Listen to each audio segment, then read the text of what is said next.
जरा सी जिंदगी है अरमान बहुत हैं, हमदर्द नहीं कोई इंसान बहुत हैं। दिल के दर्द सुनाए तो किसको, जो दिल के करीब हैं वो अनजान बहुत हैं। जय हिंद दोस्तों, डेली करंट अफेयर्स की क्लास लेकर आ गया हूं, तो वीडियो को बिना स्किप किए पूरा जरूर देखिएगा। आज हम बात करने वाले हैं 22 जुलाई दिन शनिवार के करंट अफेयर्स की। तो यह सेशन बहुत ही इंपॉर्टेंट है आपके एग्जाम की दृष्टि से। तो अगर आपने चैनल को सब्सक्राइब नहीं किया तो सब्सक्राइब कर लीजिए और बेल आइकन को भी प्रेस कर दीजिए, जिससे आने वाली प्रत्येक वीडियो का नोटिफिकेशन आप तक सबसे पहले पहुंचे। तो पर डे सुबह 6 बजे यह अपडेट आपको मिल जाती है। तो चलिए देख लेते हैं आज का सेशन। तो पहला प्रश्न है कि एशिया कप 2023 जो है कब शुरू होगा। तो एशिया कप 2023 जो है वो 30 अगस्त 2023 से शुरू होगा। कब शुरू होगा, तो 30 अगस्त 2023 से। ठीक। और मेज़बानी कौन करेगा एशिया कप की, तो पाकिस्तान और जो है श्रीलंका करेगा। कौन करेगा, पाकिस्तान और श्रीलंका। ठीक। पाकिस्तान इस्लामाबाद, श्रीलंका जो है वो कोलंबो और श्री जयवर्धनपुरा है। ठीक है। और पाकिस्तान के प्रधानमंत्री शहबाज शरीफ हैं और श्रीलंका के जो प्रधानमंत्री हैं वो दिनेश गुणवर्धन हैं। ठीक। और बात करते हैं इसमें एशिया कप में, तो पहला जो मैच है वो मुल्तान में पाकिस्तान और नेपाल के बीच आयोजित हुआ था। कब, तो 1984 में। ठीक। संयुक्त अरब अमीरात में। ठीक है। और सबसे सफल जो देश रहा है एशिया कप में वो भारत देश रहा है। कितनी बार जीता है, तो 7 बार जीता है। ठीक। और अंतिम जो टूर्नामेंट 2022 में आयोजित हुआ वो भी संयुक्त अरब अमीरात में। ठीक है। कब, 2022 में। ठीक। चलिए बात करते हैं यहाँ पर सेकंड नंबर क्वेश्चन की। तो यूपी के यानी उत्तर प्रदेश के एक बैंक यूनाइटेड इंडिया के ऑपरेटिव बैंक का लाइसेंस हाल ही में किसने रद्द कर दिया है। तो उत्तर प्रदेश के एक बैंक यूनाइटेड इंडिया के ऑपरेटिव बैंक का लाइसेंस जो है हाल ही में आरबीआई ने रद्द कर दिया है। किसने, आरबीआई ने रद्द कर दिया है, जिसके गवर्नर जो है शक्तिकांत दास हैं। किसके, आरबीआई के। थर्ड नंबर क्वेश्चन देखिए कि भारतीय तटरक्षक बल के 25वें महानिदेशक हाल ही में कौन बने हैं। तो भारतीय तटरक्षक बल के जो है 25वें महानिदेशक हाल ही में राकेश पाल बने हैं। कौन बने हैं, राकेश पाल को जो है वो भारतीय तटरक्षक बल का 25वां महानिदेशक नियुक्त किया गया है। तो जो तटरक्षक बल है भारतीय, ठीक है, इंडियन कोस्ट गार्ड, इसकी स्थापना 1 फरवरी 1977 को हुई थी। ठीक। और इसका जो मुख्यालय है वो नई दिल्ली में स्थित है। ठीक है। चलिए नेक्स्ट क्वेश्चन है फोर्थ नंबर की SBI state bank of India capital markets limited के एमडी और सीईओ के रूप में जो है हाल ही में कौन बने हैं। तो एसबीआई कैपिटल्स मार्केट लिमिटेड के एमडी और सीईओ हाल ही में जो है अजय कुमार सिन्हा बने हैं। कौन बने हैं, अजय कुमार सिन्हा को बनाया गया है। ठीक। एसबीआई जो चेयरमैन है वर्तमान में दिनेश कुमार खारा हैं। कौन है, दिनेश कुमार खारा जो है वो एसबीआई चेयरमैन हैं वर्तमान में। नेक्स्ट क्वेश्चन है फिफ्थ नंबर की हंगरी में सुपर जीएम शतरंज टूर्नामेंट 2023 हाल ही में किसने जीता है। तो हंगरी में सुपर जीएम शतरंज टूर्नामेंट 2023 हाल ही में आर प्रज्ञानंद ने जीता है। किसने, आर प्रज्ञानंद ने जीता है। ठीक। अत्यधिक प्रतिस्पर्धी सुपर जीएम शतरंज टूर्नामेंट 2023 में जो है युवा भारतीय ग्रैंड मास्टर प्रज्ञानंद चैंपियन बने हैं। उन्होंने जो है प्रभावशाली ढंग से 6.5 अंक बनाए। 10 खिलाड़ियों की प्रतियोगिता में जो है स्पष्ट पहला स्थान हासिल किया। किसने, तो प्रज्ञानंद ने। ठीक है। 9 राउंड के कड़े खेल के बाद जो है वह ईरान के अमीन तबाताबाई और रूस के सानम सुजुगिरियो से 1 अंक आगे रहे हैं। ठीक है। कौन, आर प्रज्ञानंद। ठीक। चलिए नेक्स्ट क्वेश्चन है 6 नंबर कि हाल ही में ब्रिटिश प्रधानमंत्री का पॉइंट ऑफ लाइट पुरस्कार किसने जीता है। तो हाल ही में ब्रिटिश प्रधानमंत्री का पॉइंट ऑफ लाइट पुरस्कार हाल ही में जो है वो मोक्ष राय ने जीता है। किसने, मोक्ष राय ने, जो कि भारतीय मूल के हैं। भारतीय मूल की मोक्ष राय स्कूली छात्रा ने ब्रिटेन के प्रधानमंत्री का पॉइंट ऑफ लाइट पुरस्कार जीता है। ठीक। चलिए नेक्स्ट क्वेश्चन देखिए यहाँ पर 7 नंबर है कि रेलवे सुरक्षा बल यानी कि रेलवे प्रोटेक्शन फोर्स आरपीएफ के जो है महानिदेशक हाल ही में कौन बने हैं। तो आरपीएफ के महानिदेशक हाल ही में मनोज यादव बने हैं। कौन बने हैं, मनोज यादव को जो है आरपीएफ का महानिदेशक बनाया गया है। आरपीएफ की जो है स्थापना 1957 में हुई थी और इसका मुख्यालय नई दिल्ली में स्थित है। ठीक। नेक्स्ट क्वेश्चन है 8 नंबर कि टाटा समूह द्वारा जो है देश से बाहर अपना पहला और यूरोप का सबसे बड़ा 40 gigawatt battery cell gigafactory कहाँ स्थापित किया जाएगा। तो टाटा समूह द्वारा देश से बाहर अपना पहला यूरोप का सबसे बड़ा 40 gigawatt battery cell gigafactory जो है वो समरसेट ब्रिटेन में स्थापित किया जाएगा। कहाँ पर, समरसेट ब्रिटेन में। ठीक है। चलिए नेक्स्ट क्वेश्चन देखिए 9 नंबर की देश की पहली satellite network portal site one wave company London द्वारा कहाँ स्थापित की जाएगी? तो देश की पहली satellite network portal site one wave company जो है लंदन द्वारा मेहसाणा गुजरात में स्थापित की जाएगी। कहाँ पर? मेहसाणा गुजरात में, ठीक है। और यह जो है सैटेलाइट नेटवर्क पोर्टल मेहसाणा जिले के कटोसन और तेजुरा में स्थापित की जाएगी, ठीक। तो जो गुजरात है यहाँ के मुख्यमंत्री वर्तमान में भूपेंद्र पटेल हैं। कौन है? भूपेंद्र पटेल जो है वो मुख्यमंत्री हैं और देवव्रत सिंह जो है वो राज्यपाल हैं। और लंदन यानी ब्रिटेन की बात करते हैं तो यहाँ के जो प्रधानमंत्री हैं ऋषि सुनक हैं वो वर्तमान में, ठीक है। चलिए नेक्स्ट क्वेश्चन देखिए 10 नंबर कि केंद्रीय वस्त्र मंत्रालय ने किस वर्ष तक 250 अरब डॉलर के कपड़ा उत्पादन तथा 100 अरब डॉलर के निर्यात का लक्ष्य रखा है?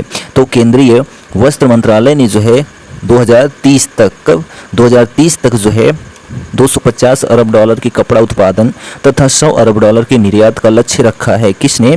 तो जो है पीयूष गोयल ने, जो कि केंद्रीय वस्त्र वाणिज्य और उद्योग तथा उपभोक्ता कार्य खाद्य और सार्वजनिक वितरण मंत्री हैं। कौन? पीयूष गोयल, ठीक। नेक्स्ट क्वेश्चन है 11 नंबर कि जलवायु परिवर्तन के कारण चर्चा में रहा काश पठार जो है कहाँ स्थित है? तो जलवायु परिवर्तन के कारण चर्चा में रहा काश पठार जो है वो सतारा महाराष्ट्र में स्थित है। कहाँ पर? सतारा महाराष्ट्र में स्थित है काश पठार। काश पठार जो है आरक्षित वन भारत के महाराष्ट्र राज्य के सतारा जिले में स्थित एक पठार है। सतारा नगर से जो है वो 25 किलोमीटर पश्चिम में स्थित यह पठार पश्चिमी घाट के सह्याद्री क्षेत्र में स्थित है और सन 2012 में इसे एक यूनेस्को विश्व विरासत स्थल का भाग घोषित किया गया था। किसको?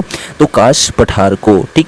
नेक्स्ट क्वेश्चन है यहाँ पर देखिए 12 नंबर है कि 5 अगस्त 2023 को 2 दिवसीय पुस्तकालय महोत्सव 2023 का आयोजन कहाँ किया जाएगा? तो 5 अगस्त 2023 को 2 दिवसीय पुस्तकालय महोत्सव 2023 का आयोजन जो है वो प्रगति मैदान में किया जाएगा। कहाँ पर? प्रगति मैदान, नई दिल्ली में, ठीक है। नई दिल्ली भारत में स्थित प्रदर्शनियों और सम्मेलनों का एक स्थान है। क्या? प्रगति मैदान, ठीक है। चलिए नेक्स्ट क्वेश्चन है 30 नंबर कि वोमेन फीफा वर्ल्ड कप 2023 का आयोजन जो है वो किन देशों में किया जा रहा है? तो वुमेन फीफा वर्ल्ड कप 2023 का आयोजन जो है वो ऑस्ट्रेलिया और न्यूजीलैंड में किया जा रहा है। कहाँ पर? ऑस्ट्रेलिया और न्यूजीलैंड में, ठीक है। तो बात करते हैं यहाँ पर न्यूजीलैंड की। तो न्यूजीलैंड की कैपिटल जो है वेलिंगटन है और जो राजा है वो चार्ल्स तृतीय है और जो प्राइम मिनिस्टर हैं प्रधानमंत्री क्रिस हिपकिंस हैं। कहाँ के? न्यूजीलैंड के, ठीक है। और बात करते हैं ऑस्ट्रेलिया की। तो ऑस्ट्रेलिया की कैपिटल कैनबरा है और यहाँ के जो प्रधानमंत्री हैं वो एंथोनी अल्बानीज हैं। कहाँ के? तो ऑस्ट्रेलिया के, ठीक। चलिए नेक्स्ट क्वेश्चन है 14 नंबर कि जो बाइडेन अमेरिकी राष्ट्रपति जो बाइडेन ने किस भारतीय अमेरिकी को राष्ट्रपति की निर्यात परिषद में नियुक्त किया गया है? तो जो है सामीना सिंह को। किसको? सामीना सिंह को जो है अमेरिकी राष्ट्रपति जो बाइडेन ने जो है राष्ट्रपति की निर्यात परिषद में नियुक्त किया है। किसको? सामीना सिंह को, ठीक। नेक्स्ट क्वेश्चन है 15 नंबर कि एब्सोल्यूट और किसने PMFBY यानी कि प्रधानमंत्री फसल बीमा योजना को मजबूत करने के लिए एक MOU पर हस्ताक्षर किया है, यानी कि एक समझौते ज्ञापन पर हस्ताक्षर किया है? तो UNDP, ठीक है। एब्सोल्यूट और जो है UNDP ने जो है प्रधानमंत्री फसल बीमा योजना को मजबूत करने के लिए एक समझौते ज्ञापन पर हस्ताक्षर किया है, ठीक। तो UNDP की बात करते हैं तो यूनाइटेड नेशंस डेवलपमेंट प्रोग्राम होता है जिसकी स्थापना 22 नवंबर 1965 को हुई थी और इसका मुख्यालय जो है न्यूयॉर्क में स्थित है, ठीक है। किसका? UNDP का। 16 नंबर क्वेश्चन है कि देश में नवाचार और उद्यमिता को बढ़ावा देने के लिए किसने TCRM मैट्रिक्स यानी कि techno commercial readiness and market maturity matrix framework जारी किया है? तो देश में नवाचार और उद्यमिता को बढ़ावा देने के लिए जो है वो नीति आयोग ने, किसने? तो नीति आयोग ने जो है TCRM मैट्रिक्स फ्रेमवर्क जारी किया है, ठीक है। किसने? तो नीति आयोग ने। नीति का जो फुल फॉर्म होता है national institution for transforming India होता है जिसकी स्थापना 1 जनवरी 2015 को हुई थी। कब? 1 जनवरी 2015 को जो है नीति आयोग की स्थापना हुई। इसके पहले यह योजना आयोग के नाम से जाना जाता था, ठीक। और इसके जो अध्यक्ष होते हैं देश के प्रधानमंत्री होते हैं। तो वर्तमान में जो है नरेंद्र मोदी हैं, ठीक। और उपाध्यक्ष जो है वो सुमन बेरी हैं। किसके? तो नीति आयोग के वर्तमान में, ठीक। चलिए 17 नंबर क्वेश्चन है कि 24वें कारगिल विजय दिवस के उपलक्ष्य में जो है किस शहर से महिला त्रिसेवा मोटरसाइकिल रैली की शुरुआत की गई है। तो 24वें कारगिल विजय दिवस के उपलक्ष्य में जो है नई दिल्ली शहर में, कहाँ पर, नई दिल्ली शहर में जो है महिला त्रिसेवा मोटरसाइकिल रैली की शुरुआत की गई है। ठीक, तो कारगिल दिवस, विजय दिवस जो है स्वतंत्र भारत के सभी देशवासियों के लिए एक बहुत ही महत्वपूर्ण दिवस है। भारत में प्रत्येक वर्ष 26 जुलाई को यह दिवस मनाया जाता है। इस दिन भारत और पाकिस्तान की सेनाओं के बीच जो है वर्ष 1999 में कारगिल युद्ध हुआ था, जो लगभग जो है 60 दिनों तक चला था और 26 जुलाई के दिन उसका अंत हुआ और इसमें जो है भारत विजयी हुआ। किसमें? तो कारगिल युद्ध में। ठीक है, जो कि 26 जुलाई का उसका अंत हुआ। ठीक, तो कारगिल विजय दिवस जो है वो 26 जुलाई को मनाया जाता है। ठीक, नेक्स्ट क्वेश्चन देखिए यहाँ पर 18 नंबर की भारत ने किस देश के साथ सेमीकंडक्टर आपूर्ति श्रृंखला विकसित करने में सहयोग के लिए समझौते ज्ञापन पर हस्ताक्षर किया है। तो भारत ने जापान देश के साथ, किसके साथ? जापान देश के साथ जो है भारत ने सेमीकंडक्टर आपूर्ति श्रृंखला विकसित करने में सहयोग के लिए समझौता ज्ञापन पर हस्ताक्षर किया है। किसने? तो भारत ने किस देश के साथ? तो जापान देश के साथ। तो सेमीकंडक्टर के बारे में जान लेते हैं। तो सेमीकंडक्टर का उपयोग जो है सभी इलेक्ट्रॉनिक उपकरणों जैसे कि मोबाइल फ़ोन, डिजिटल कैमरा, संचार उपकरण, ट्रेन, एटीएम आदि में जो है व्यापक रूप से किया जाता है। कारों में सेमीकंडक्टर इस्तेमाल heads up display, sensors, cell phone और जो है कम्युनिकेशन इंटीग्रेशन के साथ जो है उच्च दक्षता वाले इंजन के एलिमेंट्स में भी होता है। किसका? सेमीकंडक्टर का प्रयोग। तो जापान की बात करते हैं तो टोक्यो जो है वो कैपिटल है और जो प्रधानमंत्री हैं फुमियो किशिदा हैं, कहाँ के? जापान के। ठीक, चलिए नेक्स्ट क्वेश्चन देखिए यहाँ पर 19 नंबर है कि विश्व का सबसे बड़ा कार्यालय भवन देश के किस राज्य में स्थापित किया गया है। तो विश्व का सबसे बड़ा कार्यालय भवन जो है देश के गुजरात राज्य में स्थापित किया गया है। कहाँ पर? गुजरात राज्य में। ठीक है, और यह जो सबसे बड़ा कार्यालय भवन है इसके बारे में जानते हैं। तो हीरे की कटाई और पॉलिशिंग के लिए जो है प्रसिद्ध सूरत को भारत के डायमंड सिटी के रूप में जाना जाता है।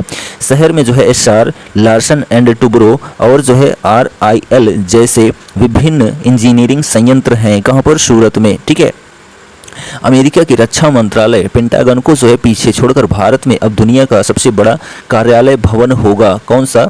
तो जो कार्यालय भवन सूरत में है। 80 वर्षों तक जो है पेंटागन दुनिया की सबसे बड़ी कार्यालय इमारत थी, लेकिन यह उपाधि अब गुजरात के सूरत में निर्मित इमारत ने ले ली है, जिसमें हीरा व्यापार केंद्र होगा। ठीक, और यहाँ पर जो है 65,000, ठीक है, कितने? 65,000 व्यक्ति जो हैं इस कार्यालय भवन में रह सकते हैं, व्यापार कर सकते हैं, इतना बड़ा है। ठीक है, चलिए नेक्स्ट क्वेश्चन देखिए 20 नंबर है कि राग प्रकाश नामक पुस्तक हाल ही में किसके द्वारा लिखी गई है। तो राग प्रकाश पुस्तक हाल ही में जो है वो डॉक्टर ओम प्रकाश कौल के द्वारा लिखी गई है। किसके द्वारा? डॉक्टर ओम प्रकाश कौल के द्वारा राग प्रकाश नामक पुस्तक हाल ही में लिखी गई है। 21 नंबर क्वेश्चन है कि न्यायमूर्ति सुनीता अग्रवाल को किस राज्य के उच्च न्यायालय का मुख्य न्यायाधीश नियुक्त किया गया है। तो न्यायमूर्ति सुनीता अग्रवाल को जो है गुजरात राज्य का, ठीक है, कहाँ का? गुजरात राज्य का उच्च न्यायालय का मुख्य न्यायाधीश नियुक्त किया गया है। किसको?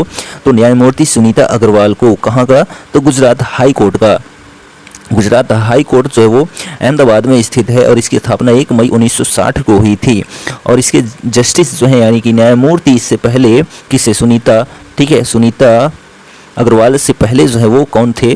तो आशीष जितेंद्र देसाई थे। कौन थे? आशीष जितेंद्र देसाई जो हैं गुजरात हाई कोर्ट के न्यायमूर्ति थे। ठीक, लेकिन अब जो है कौन बन गए हैं?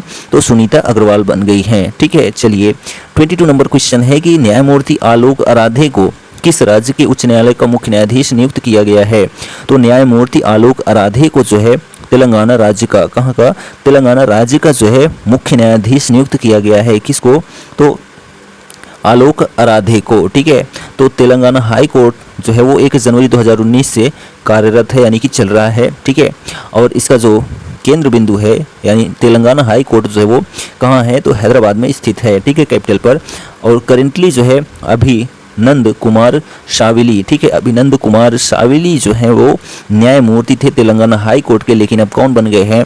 तो आलोक आराधे को बना दिया गया है। ठीक, तेलंगाना राज्य का गठन जो है वो 2 जून 2014 को हुआ था। ठीक है, और यहाँ के जो मुख्यमंत्री हैं तेलंगाना के चंद्रशेखर राव हैं और राज्यपाल तमिलिसाई सौंदरराजन हैं। ठीक, चलिए लास्ट क्वेश्चन देखिए 23 नंबर कि प्रत्येक वर्ष 22 जुलाई को कौन सा दिवस मनाया जाता है? तो प्रत्येक वर्ष 22 जुलाई को राष्ट्रीय झंडा दिवस मनाया जाता है। क्या मनाया जाता है?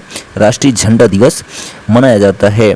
हर साल 22 जुलाई को भारत में झंडा दिवस मनाया जाता है क्योंकि साल 1947 में 22 जुलाई 1947 में भारतीय तिरंगे को राष्ट्रीय ध्वज के रूप में अपनाया गया था। भारत के राष्ट्रीय ध्वज को जो है पिंगली वेंकैया ने जो है डिजाइन किया था। ठीक है, जो भारत का राष्ट्रीय ध्वज है इसको 22 जुलाई जो है 1947 को अपनाया गया था। इसमें जो है केसरिया रंग त्याग और बलिदान का, ठीक है, सफ़ेद रंग शांति एकता और सच्चाई का, वहीं हरा रंग जो है विश्वास और उर्वरता का जो है प्रतीक है। तिरंगे के जो है बीचों बीच बने नीले रंग के चक्र में जिसमें कि 24 तीलियां हैं, ठीक है, अपना महत्व होता है जिसे अशोक चक्र भी कहा जाता है। ठीक, तो यह जो है हमारा सेशन 22 जुलाई का कंप्लीट होता है। वीडियो कैसा लगा कमेंट करके ज़रूर बताइए और चैनल पर पहली बार आए हैं तो चैनल को सब्सक्राइब करना ना भूलें।